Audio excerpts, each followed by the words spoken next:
Selamat pagi, salam sejahtera yang terhormat Bapak Ibu penguji UKIN PPG dalam jabatan Pendidikan Agama Katolik Angkatan 1 tahun 2025 LPTK Santo Yakobus Maroke. Perkenalkan, saya Fabian Sugatul SPD, guru pada Sekolah SD Indaung, Kecamatan Kubus Barat, Kabupaten Manggarai Barat, Nusa Tenggara Timur, sebagai mahasiswa PPG dalam jabatan gelombang 1 tahun 2025. Pada hari ini, Jumat 9 Mei 2025, saya akan mengadakan praktik pembelajaran di kelas 5 dengan tema Raja Salomo yang Bijaksana. Inilah video pembelajaran saya. Selamat menikmati.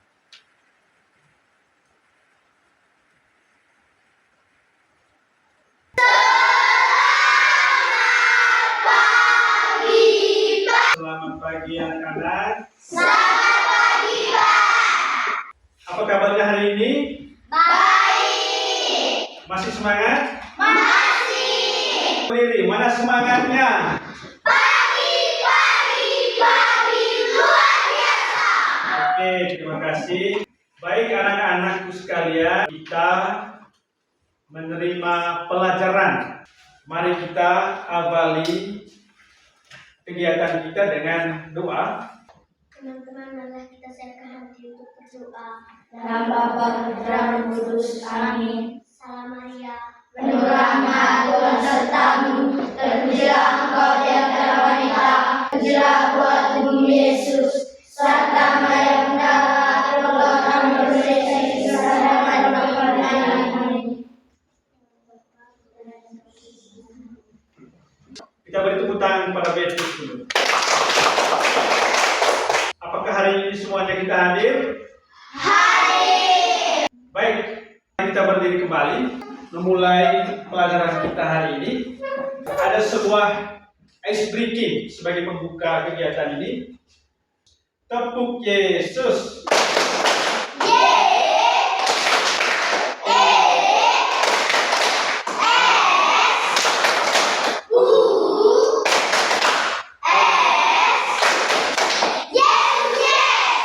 Oke, hari ini kita mulai dengan sebuah kesepakatan kelas.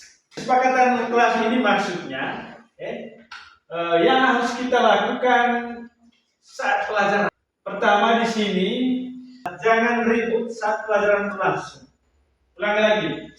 Jangan ribut saat pelajaran langsung. Berarti kita tidak boleh ribut saat pelajaran. Bisa ditusuk teman atau mengganggu teman. Kita hanya fokus pada apa yang diajarkan oleh guru. Nanti ada kesempatan ketika kita ditanyakan. Lalu yang ketiga, kesepakatan yang ketiga adalah jangan mengganggu teman saat pelajaran. Ulang lagi. Jangan mengganggu teman saat pelajaran. Baik, tertib dalam mendengarkan pelajaran. Coba ulang lagi. Tertib dalam mendengarkan pelajaran. Siap tertib? Siap. Hari ini kita akan mendengarkan pelajaran dengan topik Raja Salomo yang bijaksana. Ulangi lagi, apa topiknya? Raja Salomo yang bijaksana. Sebelum kita menjelas lebih jauh tentang kebijaksanaan Salomo itu, anak-anakku sekalian harus tahu dulu apa tujuan pembelajaran kita hari ini. Peserta didik mampu memahami dirinya sebagai pribadi yang memiliki rasa kebijaksanaan. Yang kedua, peserta didik mampu mengidentifikasi keputusan yang bijaksana, lalu memahami pesan kitab suci. Kita harus mampu memahami pesan kitab suci yang sebentar kita akan bacakan dalam pelajaran ini. Pesan kitab suci itu sebentar ada dalam kitab Raja-Raja. Bab 3 ayat 1 sampai 28. Anak-anakku sekalian mampu mensyukuri diri yang memiliki hati yang bijaksana sebagai anugerah Tuhan. Kita harus mampu merasa syukur bahwa kita diberikan hati yang bijaksana sebagai anugerah dari Tuhan. Itu yang diharapkan. Lalu yang berikutnya itu mampu menghargai keputusan suara hati. Suara hati itu maksudnya dia bersuara, memberi sinyal kepada kita, memberi say kepada kita, agar kita itu bisa melaksanakan apa yang dikatakan oleh suara hati. Tentu suara hati itu dia mengatakan yang baik. Tentu dia mengatakan yang baik. Yang tidak baik tentu dia bilang jangan. Itu maksudnya. Kamu harus menghargai keputusan suara hati. Misalnya kalau suara hati mengatakan jangan mencuri, pasti kita akan digugah oleh suara hati. Lalu yang berikut adalah kita bisa merangkaikan doa. Misalnya doa permohonan, memohon supaya Tuhan memberikan kita hati yang bijaksana, agar kita bisa menyelesaikan persoalan yang kita alami dalam hidup ini, ya persoalan yang dialami oleh orang lain, dengan baik dan benar. Itu tujuan. Yang berikut, kita memulai pelajaran kita dan diawali dengan sebuah cerita. Sebuah cerita. Cerita itu sebentar, mau menggugah hati kita, seperti apa maksudnya untuk kita, apa pesannya untuk kita. Saya mengharapkan kalian bisa mendengar cerita itu dengan baik. Mengisahkan tentang seekor kera. Mari kita mendengarkan secara bersama kisah tentang kera itu. Pada suatu hari, 2 ekor kucing menemukan sepotong daging yang besar. Sepotong apa tadi? Daging yang besar. Di jejak. Jadi mereka sepakat untuk membaginya sama besar di antara mereka. Jadi 2 ekor kucing itu mereka sepakat bagi buah ini, daging ini yang mereka temukan. Karena tadi hanya menemukan sepotong saja. Jadi ketika tiba saatnya untuk membagi, pada saatnya mereka membagi itu daging, kedua kucing itu tadi, mereka sudah mulai bertengkar. Belum bagi dia punya daging, tapi mereka sudah memulainya dan dengan bertengkar. Ingin mendapatkan daging itu dengan cara mereka masing-masing. Kata kucing yang pertama, saya yang bagi. Lalu kucing yang kedua lagi dia bilang, saya yang bagi. Lalu saat mereka bertengkar untuk membagi atau mengambil bagian dari daging yang mereka temukan itu, tiba-tiba muncullah seekor kera. Muncul apa tadi seekor? Ekor kera ini menemukan kedua ekor kucing ini tadi yang sedang bertengkar. Lantas ekor kera ini bertanya, apa sebenarnya yang terjadi pada 2 ekor kucing ini? Lalu bertanya, apa yang terjadi teman-teman? Lalu 2 ekor kucing ini menjawab, dari sahabatku, kami ini menemukan sepotong daging. Lalu bagaimana? Kami ingin membaginya, tapi kami tidak tahu bagaimana cara membaginya dengan rata. Akhirnya seekor kera itu mengatakan, kalau seperti itu gampang, biar saya yang membaginya. Nah, kucing ini senang karena kera mengambil keputusan untuk membagi apa yang mereka miliki. Tapi kera bilang begini, nanti ada kesepakatannya dulu. Jadi saya yang bagi, nanti kalian yang dapat. Lalu kera ini kan binatang yang sangat cerdik, pintar ya. Lalu diambil daging ini, kasih ke saya itu daging. Akhirnya kucing ini memberikan daging itu kepada dia sudah bagi-bagi dan dipegang dengan 2 tangan. Dia sudah mulai menimbang. Dia sudah mau mencoba apakah kucing ini terima atau tidak. Setelah dia membagi 2 dan dipegang dengan 2 tangan, dia sudah mulai mencoba kucing. Teman-teman kucing, daging ini yang paling berat di tangan kanan saya. Saya tidak bisa berikan ini kepada satu orang, nanti yang lain cemburu. Lalu caranya bagaimana? Dia gigit daging ini, supaya seimbang jadinya berat dengan yang di tangan kiri.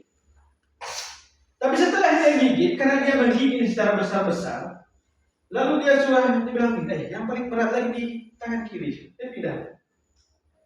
Gigit lagi yang di tangan kiri.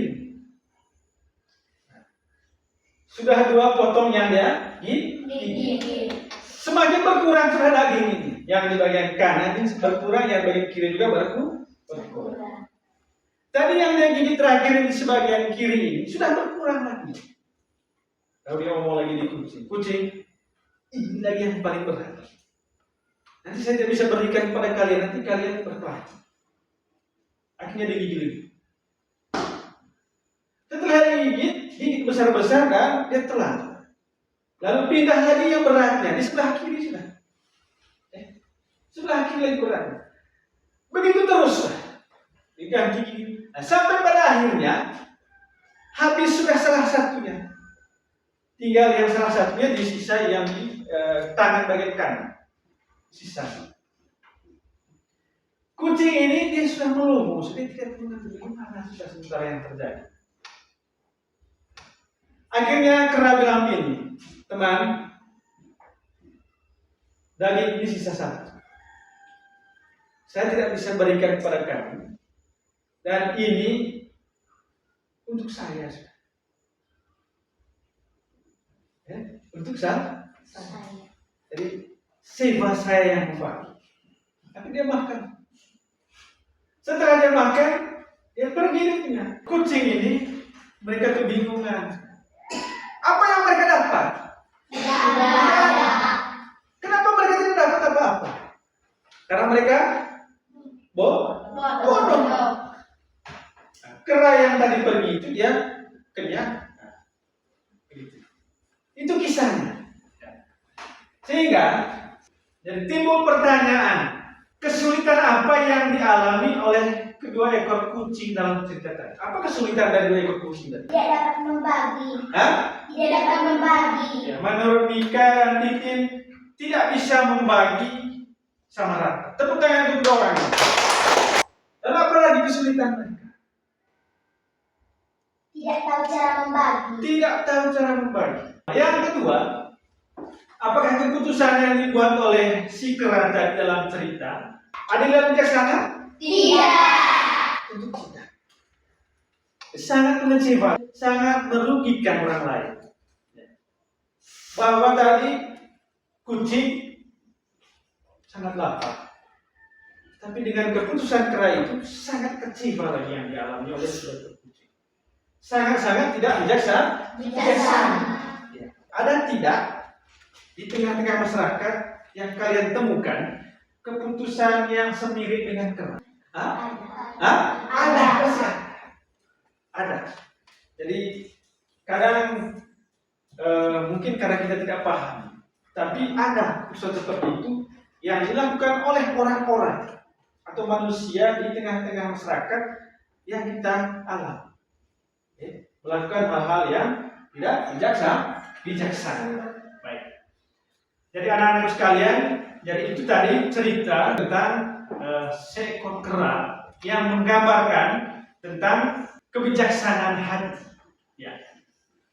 Jadi dapat disimpulkan bahwa keputusan kera menunjukkan ketidakadilan, jadi menunjukkan hal yang tidak adil, tidak adil, dan tidak bijaksana lagi.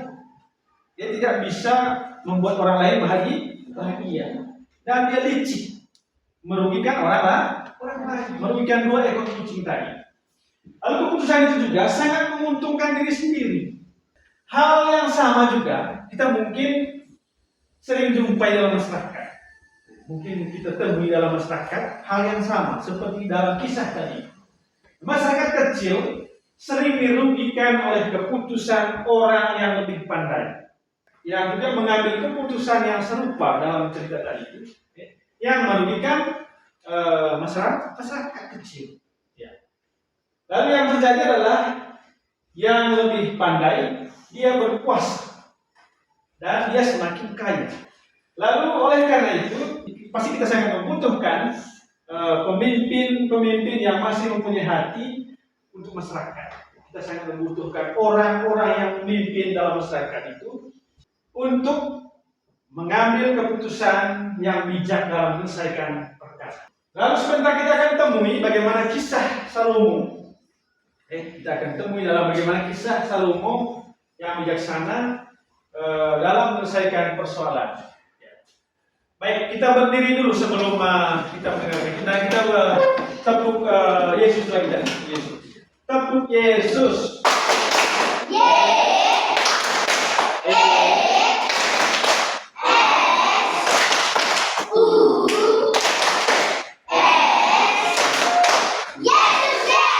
Baik, silakan duduk kembali. Sebelum kita membacakan kitab suci, mendalami kitab suci, kita lihat gambar ini. Jadi ada gambar. Saya kira gambar itu menceritakan seorang raja. Raja itu namanya adalah Raja Salomo. Ya, yang di kitab suci dituliskan dia adalah raja yang sangat bijak. Dan dalam cerita itu dia sedang berada dalam ruangan pengadilan. Di situ dia mengambil sebuah keputusan bahwa terdapat seorang bayi di tangan seorang pengawal. Ini bayi. Lalu ini adalah ibu dari bayi itu. Dan bayi ini diperebutkan oleh dua orang ibu.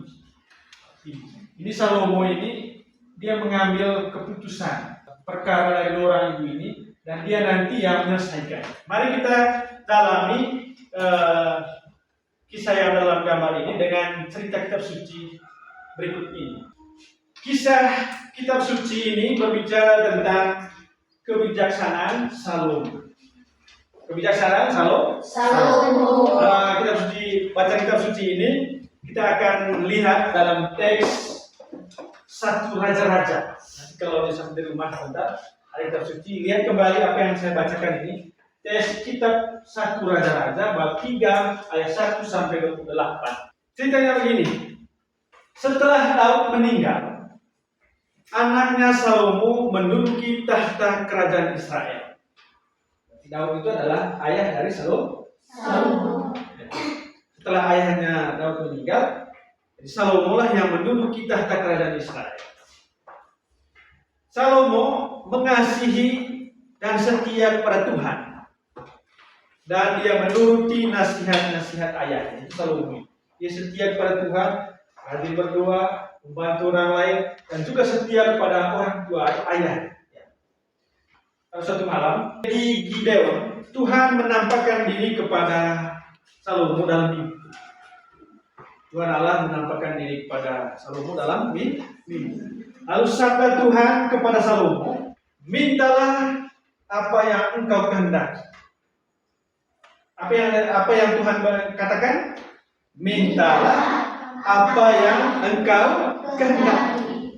Tuhan meminta Salomo untuk meminta apa yang kau mau, apa yang kau kehendaki. Lalu Salomo menjawab begini, ya Tuhan, engkau telah menjadikan hambamu ini raja. Aku ini masih muda dan tidak tahu seluk-beluk perkara. Lagi pula rakyatmu banyak sekali jumlahnya. Maka kurniakanlah hambamu ini hati yang bijaksana supaya dapat memerintah umatmu. Lalu Tuhan bersabda kepada Salomo, oleh karena engkau meminta hati yang bijaksana dan tidak menghendaki kekayaan dan umur panjang, maka akan kuberikan kepadamu kebijaksanaan seperti belum pernah ada sebelum engkau atau sesudah engkau. Tambahan pula kuberikan kepadamu umur yang panjang. Tuhan memberikan dia hati yang bijaksana. Lalu bonusnya adalah umur yang panjang. Lalu tidak lama kemudian datanglah 2 orang perempuan menghadap Raja Salomo. Yang pertama berkata kepada Salomo, "Ya Tuhanku, aku dan perempuan ini tinggal bersama dalam satu rumah, dan aku melahirkan anak. Pada waktu ia di rumah itu, aku melahirkan anak. 3 hari kemudian, perempuan ini pun melahirkan anak." Perempuan yang satu ini melahirkan anak. "Kami sendirian di rumah itu dan tidak ada orang lain. Tidak ada orang bersama-sama kami di dalam rumah tersebut. Pada waktu malam hari, anak dari perempuan ini mati." Katakan misalnya Intan dengan siapa namanya? Mira. Jadi Intan ini mengatakan anak dari Mira ini mati karena tertindih waktu perempuan itu tidur. Dia bilang begini, mati karena ibunya yang mendidik anak itu dan mati. Lalu tiba-tiba di tengah malam dia bangun, dia ambil anakku dari sisiku dan anakku diganti dengan anaknya yang sudah meninggal. Itu cerita dari Intan. Dia ambil dari anakku yang sudah anakku yang masih hidup ini dan dia ganti anaknya yang masih yang sudah mati itu. Ganti posisi. Sehingga seakan-akan yang mati ini adalah anak dari dia. Tadi pagi ketika saya bangun dan memeriksa anak yang telah mati itu dengan teliti, ternyata bukan dia anak yang kulahirkan. Ternyata bukan dia anak yang kulahirkan. Yang saya lahirkan ini adalah anak yang masih hidup. Tapi perempuan itu berkata begini, "Bukan, anakku masih hidup." Dia sudah mulai beralih. Anak masih hidup. Anak perempuan itu yang telah mati sudah mati. Lalu yang hidup ini saya punya anak. Mereka sudah bertengkar di depan raja. Mereka sudah bertengkar. Seakan-akan yang satu ini benar, yang satu ini salah. Maka Raja Salomo berkata kepada prajurit, "Ambillah pedang dan belahlah anak yang masih hidup itu menjadi 2." Salomo bilang, dia bilang, "Prajurit, ambil anak itu baik. Seperti dalam belah anak itu bagi 2. Separuhnya diberikan kepada perempuan yang satu ini. Lalu separuhnya yang lain lagi diberikan kepada perempuan ini." Lalu perempuan yang merasa bahwa anak itu miliknya, dia memohon pada Salomo, "Tuanku, berilah anak yang masih hidup itu kepada perempuan itu." Yang satu ini dia menangis, yang satu ini tidak menangis. Lalu yang satu dia mengatakan, "Biarkan bagi 2 saja." Dengan demikian Raja Salomo tahu bahwa siapa ibu dari anak itu yang sesungguhnya. Perempuan yang tidak merasa memiliki anak itu, lalu dia mau supaya anak itu mati, supaya adil. Tetapi perempuan yang merasa anak itu adalah anaknya, dia menangis, "Jangan, itu anak." Sehingga Salomo dengan sendirinya dia bisa mengambil sebuah kesimpulan dan tahu seperti apa perasaan seorang ibu. Dan bisa diketahui bahwa ketika orang yang jujur, pasti dia akan merasa kecewa ketika anaknya hilang. Tetapi orang yang tidak jujur seperti perempuan yang satu itu, dia tidak kecewa kalau anak itu dibunuh dan dibakar. Ya. Maka dengan demikian, Raja Salomo mengambil keputusan untuk memberikan anak itu pada perempuan yang menangis tadi. Sehingga Salomo oleh umat yang dipimpinnya mengakui bahwa Salomo itu sangat bijak dan bisa menyelesaikan perkara. Sehingga dengan cara Salomo memahami persoalan dari 2 perempuan tadi itu, dia bisa mengambil sebuah keputusan yang bijak. Sehingga anak itu diberikan kepada ibunya yang merasa bahwa memang itu anaknya yang dilahirkan. Baik, dan itu tadi kilas cerita menceritakan tentang Salomo yang bijaksana. Sekarang saya ingin bertanya kembali tentang cerita yang barusan kita dengar tadi itu. Yang pertama, saya ingin tanyakan, apa yang diminta Salomo dalam kisah tadi? Hati yang bijaksana. Ulang?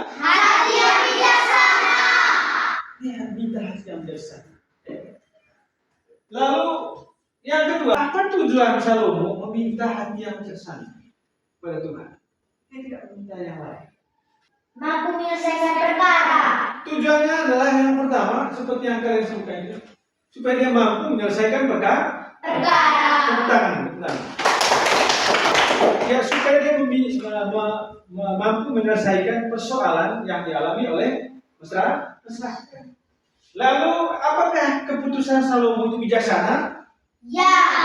Mengapa dikatakan bijaksana? Salomo dapat menyelesaikan perkara dengan baik. Hah? Salomo dapat menyelesaikan perkara dengan bijak. Salomo dapat menyelesaikan perkara dengan bijak.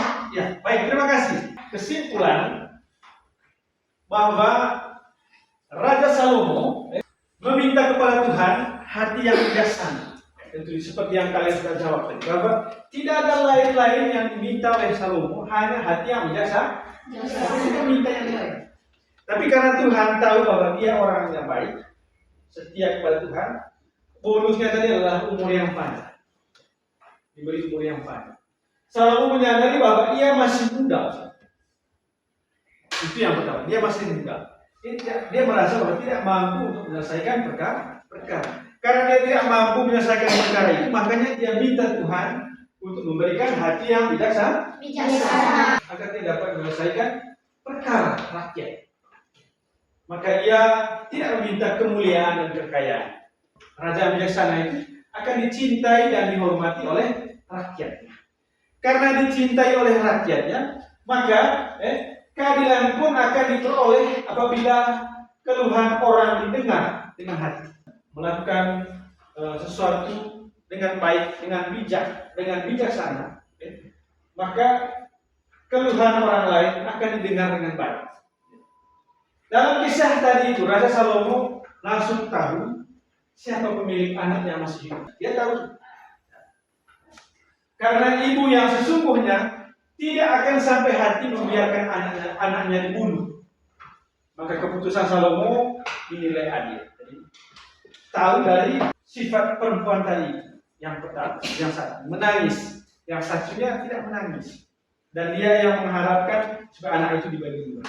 Dengan mengetahui sifat seperti ini, makanya Salomo mengambil sebuah keputusan bahwa anak itu dimiliki oleh perempuan yang menangis ini, karena dia tidak akan menginginkan anaknya dibunuh. Ya. Dalam kisah Paulus kepada orang di Korintus, dia memberikan sebuah kata peneguhan.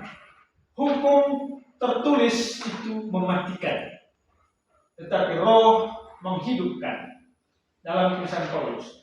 Mengapa Paulus menuliskan seperti ini? Bahwa Tuhan sendiri tidak menilai manusia dari hukum tertulis. Hukum yang ditulis oleh manusia itu sewaktu-waktu bisa dihapus, dan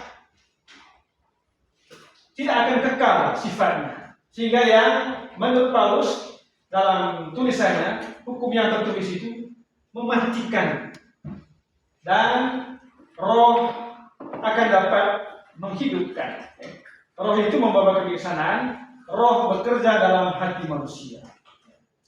Hukum tertulis di negeri ini kita dapat rekayasa. Maka seringkali orang yang salah dibenarkan, sementara orang yang benar disalahkan dan bahkan harus dipenjara. Baik, itulah sebagai sebuah kesimpulan dari kutipan kitab suci tadi tentang Raja Salomo yang bijaksana. Satu refleksi penting yang harus kita ketahui, refleksi penting yang harus kita ketahui dan kita pahami tentang kepandaian dan kecerdikan sering terarah untuk kepentingan diri sendiri. Coba kita ulang lagi baca itu. Kepandaian dan kecerdikan sering terarah untuk kepentingan diri sendiri. Yang kedua itu, kebijaksanaan lebih terarah kepada kesejahteraan bersama. Dua inti penting yang mau disampaikan dari pelajaran ini juga adalah tentang kepandaian dan kebijaksanaan. Kepandaian itu diartikan sebagai kemampuan manusia yang lebih mengandalkan pikiran dan akal budi. Jadi contohnya tadi keputusan yang dilakukan oleh Kera tadi dalam cerita pertama. Jadi kemampuan yang lebih mengandalkan pikiran karena kalau budi. Jika dia bisa merugikan orang lain, sehingga jelas tadi dalam ceritanya kucing itu dirugikan. Daging yang mereka temukan mereka tidak makan, tapi yang menikmati daging itu adalah seekor kera. Kita tahu bahwa kera ini menggunakan atau menyelesaikan persoalan dari dua kucing itu tadi dengan kepandaian yang dapat mengandalkan pikiran sehingga merugikan orang lain. Lalu yang kedua adalah sebuah kebijaksanaan yang diartikan sebagai kemampuan manusia yang cenderung mengandalkan hati atau perasaan. Itu yang dilakukan oleh Raja Salomo. Dia menggunakan hati atau perasaan.